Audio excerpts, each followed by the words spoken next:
Assalamualaikum warahmatullahi wabarakatuh. Saya Abdul Rahman Jamil dengan NIM 240701055. Di sini saya akan menjelaskan mengenai pertemuan kelima, yaitu tentang akad komsin, penjelasan dan dalil globalnya. Dalam perkembangan mazhab Asy'ari untuk memudahkan umat Islam mengenal Allah Ta'ala, ulama Asy'ari seperti Imam As-Sanusi membuat konsep sifat wajib 20 bagi Allah Ta'ala. 20 sifat wajib ini mempunyai kebalikan yang disebut 20 sifat mustahil Allah. Tidak hanya itu, mereka juga membuat konsep 4 sifat wajib Rasul, 4 sifat mustahil bagi Rasul, 1 sifat jaiz bagi Allah, dan 1 sifat mustahil bagi Rasul, sehingga totalnya adalah 50 sifat, 20 sifat wajib bagi Allah. Sifat wajib bagi Allah dibagi menjadi 4, yaitu sifat nafsiyah, salbiyah, ma'ani, dan maknawiyah. Sifat nafsiyah dan salbiyah yang pertama yaitu wujud atau ada. Sifat wujud ini menunjukkan bahwa Allah mempunyai zat yang ada. Yang kedua yaitu qidam atau dahulu tanpa permulaan. Maksudnya wujud Allah mendahului wujudnya semua makhluk dan wujudnya Allah tidak ada permulaannya. Yang ketiga yaitu baqo atau tidak ada akhirnya atau kekal. Maksud dari Allah bersifat baka adalah wujud Allah tidak ada akhir atau batasnya. Yang keempat yaitu muhalafah lil hawadis atau tidak sama dengan makhluk. Maksudnya adalah Allah berbeda dengan makhluk secara mutlak. Yang kelima yaitu qiyamuhu binafsih atau tidak membutuhkan zat lain untuk menjadi tempatnya. Yang keenam adalah wadaniyah. Wadaniyah artinya Allah Maha Esa. Asa dalam zatnya, asa dalam sifatnya, dan esa dalam perbuatannya. Sifat ma'ani yang ketujuh yaitu kudrah atau kuasa. Kudrah adalah sifat yang memberi pengaruh untuk mewujudkan dan meniadakan perkara yang mungkin atau wujud dan tidak wujud. Yang kedelapan yaitu iradah atau berkehendak. Iradah adalah sifat yang dengannya Allah mengkhususkan hal yang mungkin dengan spesifikasi tertentu. Ilmun atau mengetahui. Ilmu adalah sifat kadimah yang ada pada zat Allah yang dengannya Allah mengetahui segala hal yang wajib, mustahil maupun jaiz akli 10 hayat atau hidup. Hayat adalah sifat yang menjadikan yang bersifat untuk dapat idrak atau mengetahui sebelah sama atau mendengar. Yang ke-12 yaitu basyar atau melihat. Ke-13 kalam atau berfirman. Kalamullah adalah sifat kadimah yang ada pada zatnya. Kalam adalah sifat kadim yang tidak berupa huruf, tidak berupa suara, tidak menerima ketiadaan dan semaknanya. Sifat maknawiyah ke-14 kaunuhu kadiran atau adanya Allah adalah zat yang maha kuasa. Ke-15 kaunuhu muridan, yaitu adanya Allah adalah zat yang berkehendak. 16 yaitu kaunuhu aliman, yaitu adanya Allah adalah zat yang maha mengetahui. Ke-17 kaunuhu hayan, yaitu adanya Allah adalah zat yang maha hidup. 18 yaitu kaunuhu samian, yaitu adanya Allah adalah zat yang maha mendengar. Ke-19 kaunuhu basyiran, yaitu adanya Allah adalah zat yang maha melihat. Ke-20 kaunuhu mutakaliman, yaitu adanya Allah adalah zat yang berfirman. Ke-20 sifat mustahil bagi Allah. Sifat nafsiyah dan salbiyah yang pertama yaitu edem atau tidak ada. Sifat edem yang berarti tidak ada menunjukkan bahwa Allah Subhanahu wa Ta'ala tidak mungkin tidak ada karena Dialah yang menciptakan segala sesuatu sebagai pencipta yang memiliki sifat wujud atau pasti ada. Mustahil bagi Allah Subhanahu wa Ta'ala untuk tidak ada karena seluruh alam semesta ini ada karenanya. Segala yang ada hidup dan berdiri di bawah kehendaknya. 2. Hudus atau baru. Sifat hudus berarti baru yang menunjukkan bahwa jika Allah Subhanahu wa Ta'ala itu baru, maka pasti ada sesuatu yang mendahuluinya. Namun Allah Subhanahu wa Ta'ala tidak ada yang mendahuluinya karena Dia adalah permulaan yang tidak bergantung pada apapun dan menciptakan segala sesuatu dengan sifatnya. Ketiga, fana atau binasa. Sifat fana yang berarti binasa adalah mustahil bagi Allah Subhanahu wa Ta'ala. Karena segala yang ada di dunia ini pasti akan hancur. Tetapi Allah Subhanahu wa Ta'ala kekal dan abadi.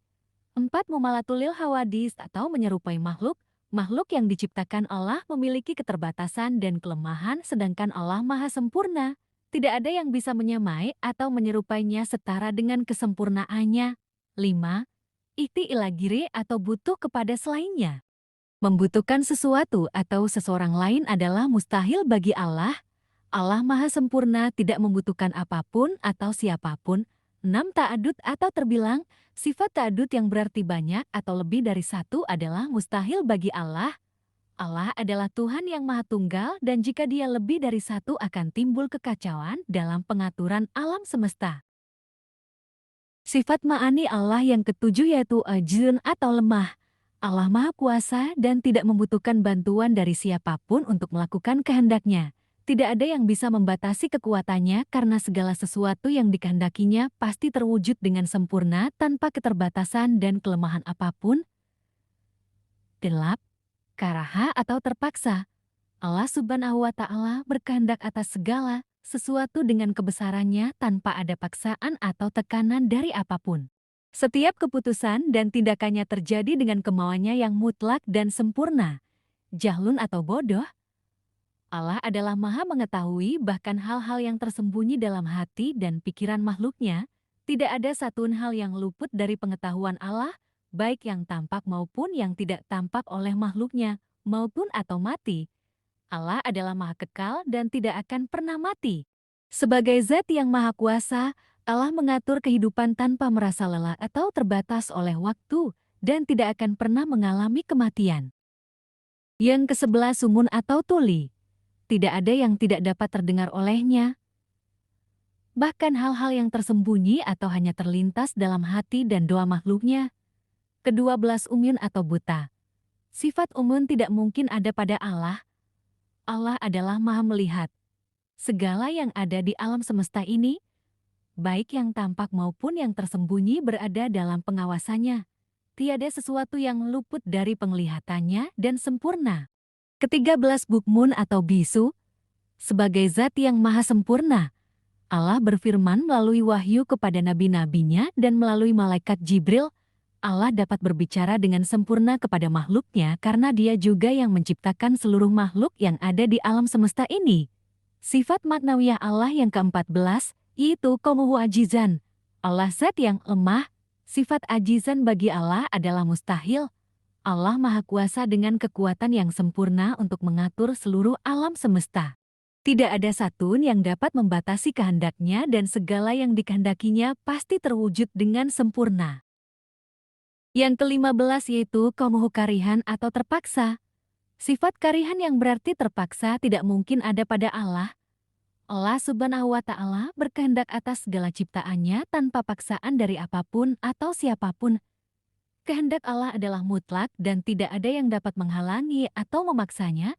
16 yaitu qaumuhu jahilan atau bodoh. Sifat jahilan mustahil dimiliki oleh Allah Subhanahu wa Ta'ala. Allah Maha mengetahui segala sesuatu. Ilmunya adalah bagian dari Zatnya yang sempurna. Tidak ada yang mengajarinya karena pengetahuannya bersifat luas dan tak terbatas. Ke-17 qaumuhu mayitan atau mati. Sifat mayitan yang berarti mati tidak mungkin ada pada Allah. Allah bersifat kekal dan tidak pernah mengalami perubahan. Dia tidak akan pernah tidur, lelah atau mati karena kehidupannya abadi dan sempurna. 18 itu qaumuhu atau adanya Allah adalah Zat yang tuli. Allah Maha mendengar segala hal yang terjadi. Baik yang tampak maupun yang tersembunyi terdengar olehnya, mustahil bagi Allah untuk tidak mendengar doa atau keluhan hambanya. Yang ke-19 atau adanya Allah adalah Zat yang buta. Allah Maha melihat. Tidak ada satupun yang luput dari penglihatannya baik yang kasat mata maupun yang sekecil apapun. Ke-20 qaumuhu abkam atau adanya Allah adalah Zat yang bisu. Bisu mustahil ada pada Allah Subhanahu wa Ta'ala. Allah berfirman kepada makhluknya melalui wahyu yang disampaikan oleh para nabi dan rasul melalui risalahnya. Firman-Nya yang terkandung dalam Al-Quran juga menjadi petunjuk bagi umat manusia. 1. Sifat jais bagi Allah. Sifat jais Allah hanya ada satu, yakni filukuli mungkininu, atau Allah itu mungkin berbuat segala sesuatu, atau mungkin meninggalkannya atau tidak berbuat. 4. Sifat wajib bagi Rasul. Yang pertama yaitu sid atau selalu jujur dan benar. Semua yang disampaikan oleh Rasul adalah benar karena hal tersebut berasal dari wahyu Allah. Para Rasul selalu menyampaikan kebenaran dengan jujur, walaupun tantangannya sangat berat. 2. Adalah amanah, artinya dapat dipercaya. Para rasul dipercaya oleh Allah untuk menyampaikan risalah yang benar. Mereka menerima perintah dari Allah dengan penuh tanggung jawab, tidak mengurangi atau menambah apa yang telah diwahyukan kepada mereka. 3. Tablik artinya menyampaikan. Rasul selalu menyampaikan wahyu yang diturunkan oleh Allah. Tidak ada satu ayat atau wahyu yang disembunyikan oleh mereka. Meskipun dalam penyampaian wahyu tersebut, para rasul mendapat perlawanan dari umatnya, namun mereka tidak pernah gentar menghadapinya. 4. Fatanah, artinya memiliki kecerdasan yang tinggi. Para rasul telah dibekali kecerdasan dan kemampuan yang hebat oleh Allah untuk menghadapi umatnya. 4. Sifat mustahil bagi rasul yang pertama yaitu gizib atau dusta. Mustahil seorang nabi memiliki sifat gizib yaitu berdusta. Setiap perkataan dan perbuatan rasul adalah hal yang tidak pernah palsu dan mengada-ngada. Yang kedua yaitu hianah. Mustahil bagi seorang nabi hianah atau berkhianat. Semua yang telah diamanahkan kepada para nabi pasti dilaksanakan. Yang ketiga yaitu gitman atau menyembunyikan. Sifat gitman mustahil bagi rasul.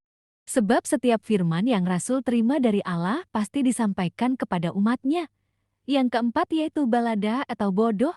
Meski Nabi merupakan orang yang tidak dapat membaca dan menulis, tetapi Allah berikan anugerah kecerdasan yang luar biasa. 1. Sifat jais bagi rasul. Sifat jais adalah sifat yang boleh terjadi pada diri seorang rasul.